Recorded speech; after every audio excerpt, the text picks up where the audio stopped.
Hi guys, and welcome back to Almost a Cinephile. My name is Becca and welcome back to my channel. If you're old here, you'll notice that the background isn't my normal setup. The kids are with me. They have priority over the living space where I normally film, so they've taken over that space and I'm hiding in another space to try and get this video up for today. So that's why the background doesn't look like it normally does. So apologies if that's distracting. But today we are going to be talking about Joker 2, Joker Folie à Deux.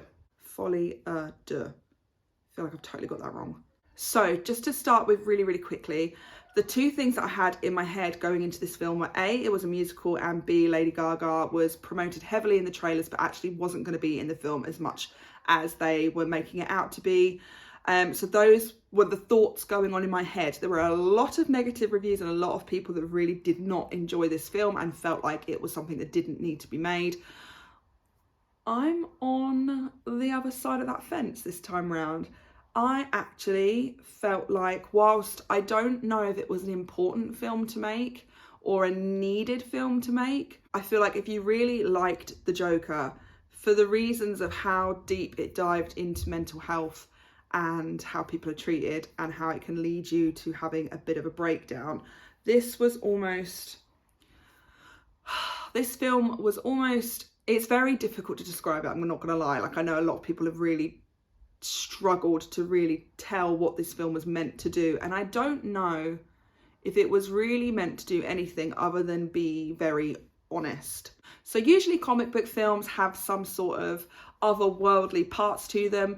You know, we're so used to Batman and the Joker being these characters where things just happen and it's a crazy whirlwind of like action and the evil versus good. This sort of Joker, obviously with Joker number 1, started off completely different. It was much more of a deep dive into a person's psyche and mental health, of going through the actions and the reasons behind someone that has had very horrific childhood trauma situations going on in their life and was continuously being picked on and, you know, not particularly like having a great life as an adult. Coming into Joker 2, I feel like the realism, despite the musical elements, which I will touch on, the realism of that and of the implications and the impact of murdering 5 or 6 people, however many he murdered, the implications of that were very much like what happened in this film, the second part. And the implications of that were very much the focal point of the second part of this kind of duology. I know a lot of people will complain that this was very like plotless rather than plot heavy, and I will agree. Half of the film was very much based in Arkham Asylum, whilst the other half of the film was very much based with the trial of Arthur Fleck. And it was one of those films where I'm not going to sit here and think I'm better than everybody else because I felt like I understood it. And I also don't think it was a masterpiece. I still think number 1 was significantly better. It was one of those films where I actually found myself like not being able to take my eyes off the screen. I didn't know where they were going to go with multiple plot lines in this movie, even though, as I said, it was very plotless, the very small plot lines, as it was slowly taking us through the implications of what he'd done in number 1. You just didn't know him, like what was he going to do, which part of him were you going to get, and the film explored basically, was it Arthur Fleck as a whole doing what he did, or was it 2 different people inside one person? You had Arthur Fleck and you had the Joker, and it was really exploring like which part, where is he at? Like, is he a dual personality or is he just a whole? And did all of him do this? So I really enjoyed it. I will say I kind of wish they toned the music down ever so slightly. I think we could have done with 1 or 2 songs less. However, the music isn't necessarily musical worthy, because in my mind musicals are musicals where the whole cast gets involved. To me, it was more we were going inside Arthur's head and seeing what was going on. Obviously, in the first film, it was very clear that he made stuff up, lived in a bit of a fantasy world, and that was kind of played upon so much more in this film. We were getting what was going on in his mind, how he was feeling, what he thought about certain situations. A lot of the musical elements were between him and Lady Gaga, who played Lee Quinzel, which is like the modern day Harley Quinn. It was mainly to do with both of them and his love for her. even though maybe it wasn't reciprocated really. I don't really know. The ending was, to me, very interesting the way they took it. I feel like they couldn't have done anything else. As I said, very realistic, and a very realistic portrayal of what would happen if you killed 5 or 6 people. There's no one, you know, coming to save him, or particularly, it's difficult. I mean, there is a part where that kind of happens and you think, oh my God, you know, it's going to go back down the comic book route, and then it tears that away straight away, and it's no, he's still he's still very much like a wanted criminal. So the musical elements, I felt like, were just an insider's viewpoint of what was going on in his headspace. And some of the musical elements were actually really, really good. There was a lot of sinister elements to them. The music kind of trailed off and went a little bit darker. Some actions and things he did during these musical scenes were very dark and very violent and off-putting. So if you're not going to see this film because you feel like it's all like show hands and dancing and stuff, it really isn't. Those things only add to the world of what's going on in Arthur Fleck's mind and how he's seeing things through his own point of view. Even though we as an audience can't really relate to that whatsoever, it's actually something that I felt like in the end, the film gave me like the overall general feeling of sadness. Sadness for this human being that went through all of this ordeal only to have what happened in the end happen. But again, at the same time, I know why they did that, and I feel like they did that because there was no other way of getting out of this situation for him.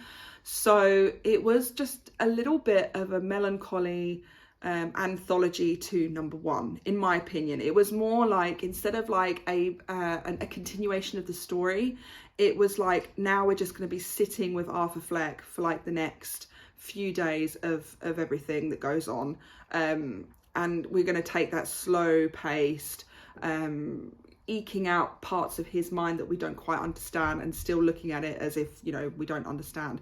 There was a really great part in the trial where they were interviewing one of the clowns that was in number one, the one that he left alive.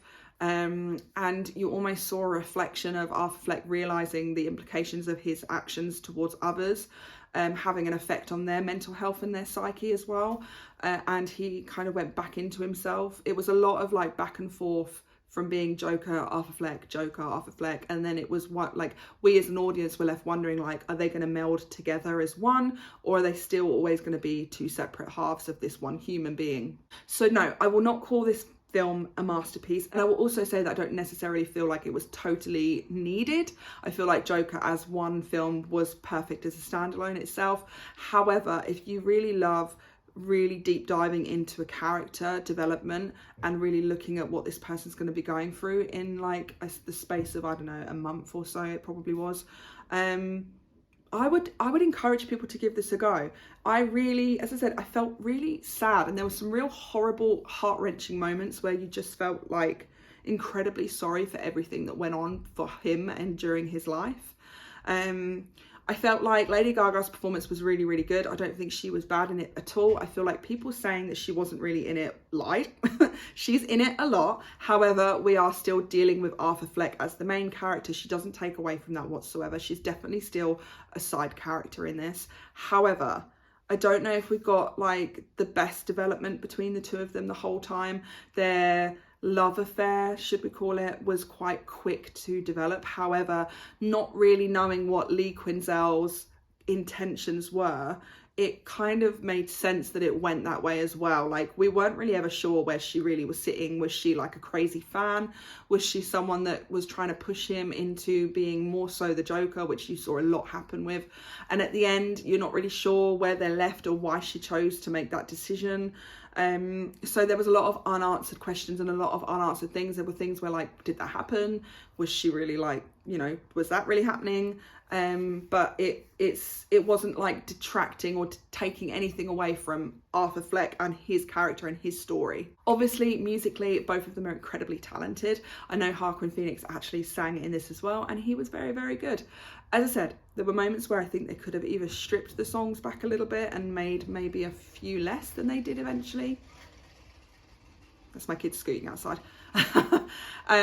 But overall, I really enjoyed it. Do I think I totally got everything and was like, oh my God, this is a masterpiece? Absolutely not. I think I would need to rewatch it a couple of times to really get things that maybe I missed, or watch them together. I was hoping to get Joker in before Joker 2, but I wasn't able to watch both of them kind of relatively close together. So I came into Joker 2 without seeing Joker 1 for at least a couple of years. I think it was a couple of years ago the last time I actually saw it. So I don't know whether that helped in terms of actually enjoying the film, because I don't remember how good Joker 1 really was. And now if I watch Joker 1, I'll probably be like, actually, you know what, Joker 2 was crap. But where I'm sitting now, I really enjoyed it. I really enjoyed the deep dive of the character. I really enjoyed the way they played it out. I felt like I couldn't keep my eyes off the screen and I wasn't sure which way things were going to go. And I was shocked at the end that I actually enjoyed it, because I really thought I was going to be in like camp hate it kind of, you know, all the people that really don't like it. I really thought I was going to be in that side of the fence with this film. Multiple times it's happened before with superhero films of recent that I've really not liked them. So I was going into this thinking like, oh, is this going to be like the same thing? Are we going to get the same situation? Is Lee Quinzel going to take over and, you know, make it more of a female-led protagonist rather than it's still sticking with Joaquin Phoenix's character?